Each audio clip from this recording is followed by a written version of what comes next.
தந்தை மகன் தூய் ஆவியின் பெயராலே ஆமீன். ஆண்டவர் உங்களோடு இருப்பாராக, உம் ஆன்மாவோடும் இருப்பாராக.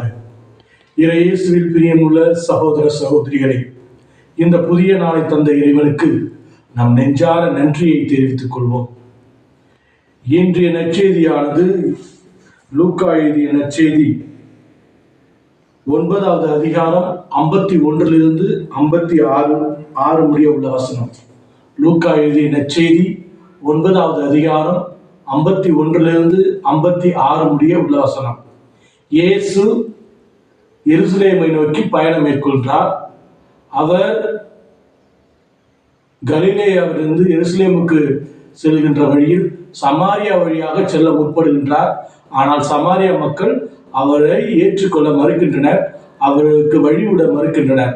அப்பொழுது யாக்கோபும் யோவானும், ஆண்டவரே, வானத்திலிருந்து தீ வர வைத்து இவர்களை அழித்து விடுமா என்று கேட்கின்றார். ஆனால் இயேசு அவர்களை அன்பாக கடிந்து கொள்கின்றார், வேண்டாம் என்று.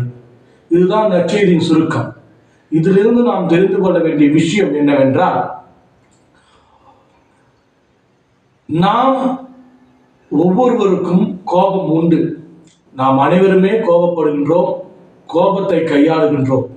ஆனால் அந்த கோபத்தை எதற்காக நாம் யூஸ் பண்ணுகிறோம், உபயோகிக்கின்றோம் என்று சிந்தித்து பார்க்க வேண்டும். எல்லா விஷயத்துக்கும் கோபப்படுவது நியாயமானது அல்ல.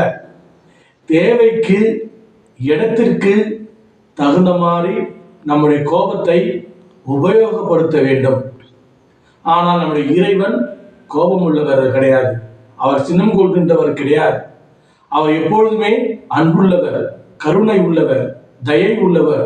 அவர் அனைவருமே அன்பு செய்கின்றார், அனைவருமே ஏற்றுக்கொள்ள முற்படுகின்றார்.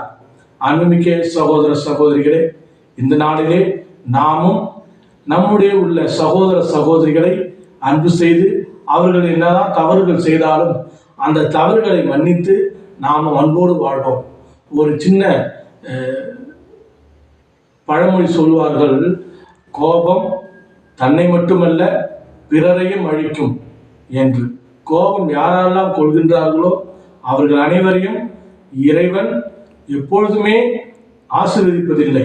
ஏனென்றால் கோபம் நமக்கும் பிறருக்கும் உள்ள உறவை துண்டிக்க செய்யும்.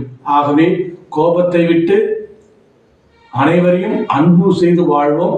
இறைவன் நம் அனைவரையும் ஆசீர்வதிப்பார். எல்லாம் வல்ல இறைவன் தந்தை மகன் தூய திரு ஆவி நம் அனைவரையும் ஆசீர்வதித்து வழிநடத்துவாராக. ஆமென்.